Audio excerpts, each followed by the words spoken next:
Suasana Min 7 hari Lebaran di Pekan Kedai Arun.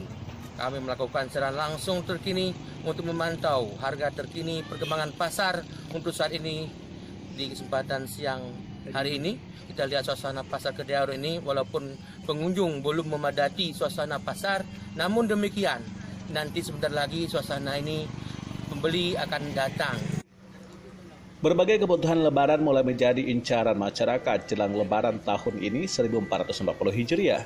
Jenis kebutuhan dapur meningkat seperti cabai, tomat, bawang, namun harga masih relatif stabil dijual untuk masyarakat.